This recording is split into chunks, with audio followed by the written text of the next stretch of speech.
में नॉलेज कहते हैं।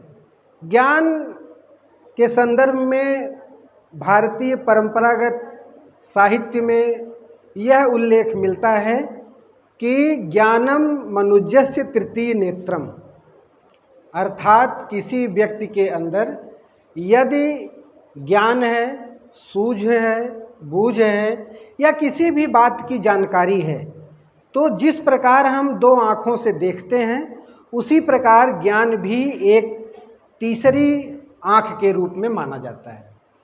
कुछ विद्वानों ने ज्ञान को शक्ति के रूप में परिभाषित किया है। जैसे लॉर्ड बेकन, एक बहुत बड़ा नाम है, शिक्षाविद हैं, उन्होंने कहा है कि ज्ञान ही शक्ति है, नॉलेज इज पावर। और जो पूरी दुनिया के प्राचीनतम दार्शनिक थे जैसे सुकरात, प्लेटो और अरस्तु, उसमें सुकरात ने ये कहा है कि ज्ञान सदचरित्र है, यानी अगर आपके पास ज्ञान है तो इसका मतलब ये है कि आप बहुत कुछ अच्छा जानते हैं।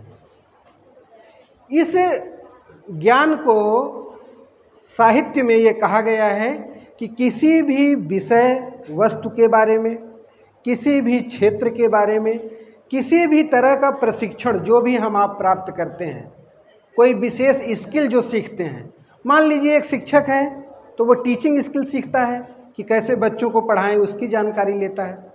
कोई पुलिस या प्रशासन में है तो उसके नियमों कानूनों को जानता है कि किस प्रकार वह ड्यूटी पर रहने पर अपने नियमों का पालन करेगा, अपने उत्तरदायित्वों का निर्वहन करेगा।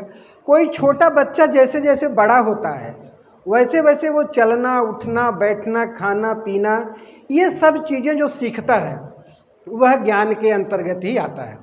इस ज्ञान को 3 भागों में बांटा गया है। अगर हम उसके पहली बात करें ज्ञान की, तो पहला ज्ञान वैज्ञानिक ज्ञान होता है।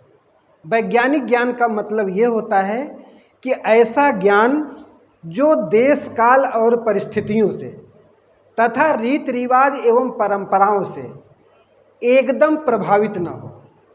यानी कहने का मतलब ये है कि जैसे मान लीजिए कि मैथमेटिक्स का ज्ञान या साइंस का कोई ज्ञान या जानकारी, वो वैज्ञानिक ज्ञान होता है।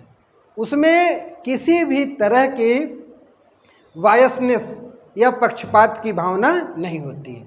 उदाहरण के लिए मान लीजिए कि 2 धन 2 बराबर 4 होता है, तो ये पूरी दुनिया में होगा, चाहे भारत, पाकिस्तान, चीन, America, France, Japan, Germany, England, किसी भी देश में। तो ऐसा नहीं है कि हम ये कह दें कि नहीं 2 दूना 6 होता है। तो यानी ऐसा ज्ञान जो सार्वभौमिक रूप से सत्य हो। जैसे दूसरी तरह का विज्ञान का अगर उदाहरण आप ले लीजिए, कोई वस्तु हम ऊपर फेंक रहे हैं तो वो नीचे आ रही है, इसका मतलब ये है कि नीचे एक गुरुत्वाकर्षण की शक्ति है। अब ये हर जगह है, थोड़ा बहुत अंतर ध्रुवों पर और भूमध्य रेखा पर कम या अधिक हो सकता है।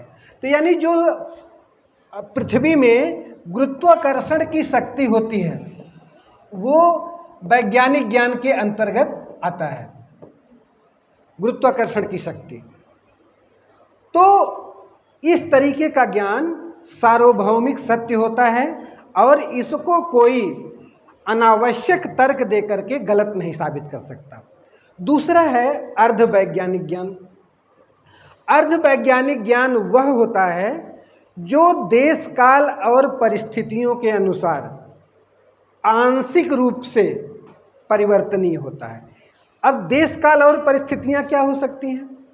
जैसे पूरे दुनिया में वैश्विक स्तर पर अलग अलग देश हैं जिनको राजनीति शास्त्र की भाषा में राज्य कहते हैं, स्टेट कहते हैं।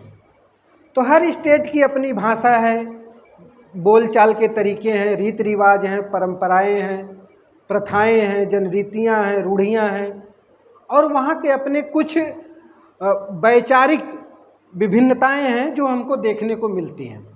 तो इन वैचारिक भिन्नताओं में हर देश का अपना अपना अलग होगा। तो जो ज्ञान देश काल एवं परिस्थितियों से प्रभावित हो।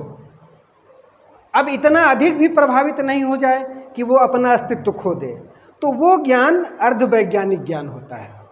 जैसे मान लीजिए कि कहीं पर प्रेम विवाह को स्वीकृति प्राप्त हो और कहीं पर नहीं हो, तो जहाँ पर स्वीकृति नहीं होगी तो वहाँ पे वो परंपरागत रूप से मान्यता प्राप्त नहीं है, इसलिए हम उसको स्वीकार नहीं करते हैं।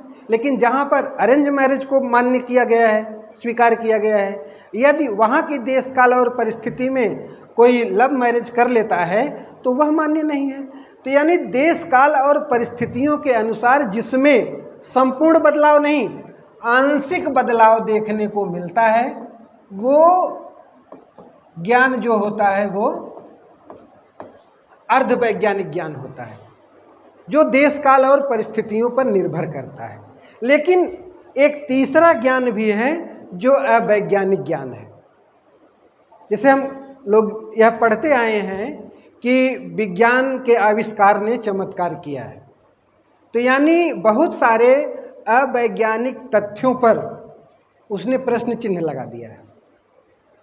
पहले क्या था कि जब वैज्ञानिक ज्ञान इतना परिष्कृत नहीं था, इतना परिवर्धित नहीं था, तब लोग जादू, टोना, टोटका, भूत, प्रेत इन पर बहुत अधिक विश्वास करते थे।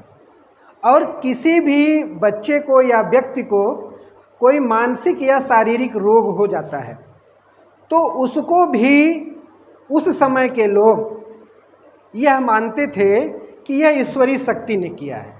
लेकिन जैसे जैसे वैज्ञानिक आविष्कार हुए, यानी वैज्ञानिक ज्ञान में वृद्धि हुई, वैसे वैसे अवैज्ञानिक ज्ञान पर कुठाराघात हुआ और लोग धीरे धीरे उसको स्वीकार करने लगे।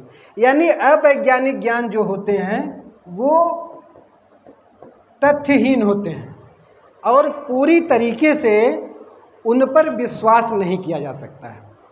इस प्रकार अवैज्ञानिक ज्ञान के अंतर्गत कोई ऐसा मानदंड नहीं होता है जिस पर वो खरा उतरे। किसी भी ज्ञान को वैज्ञानिक या अवैज्ञानिक श्रेणी में रखना है, उसके लिए 5 चीज़ें देखनी होती हैं। एक ऑब्जर्वेशन, दूसरा रिकॉर्डिंग, तीसरा क्लासिफिकेशन, चौथा जनरलाइजेशन और 5वां वेरिफिकेशन। वैज्ञानिक ज्ञान इन 5 स्टेप पर खरा उतरता है, लेकिन अर्धवैज्ञानिक ज्ञान इनमें से एकाध पर बड़ी मुश्किल से खरा उतरता है। इसलिए अवैज्ञानिक ज्ञान को वैज्ञानिक ज्ञान के बिल्कुल विपरीत माना जाता है। इस प्रकार आज की क्लास में हम लोगों ने ज्ञान एवं उसके प्रकारों का सारगर्भित अध्ययन किए। बहुत बहुत धन्यवाद।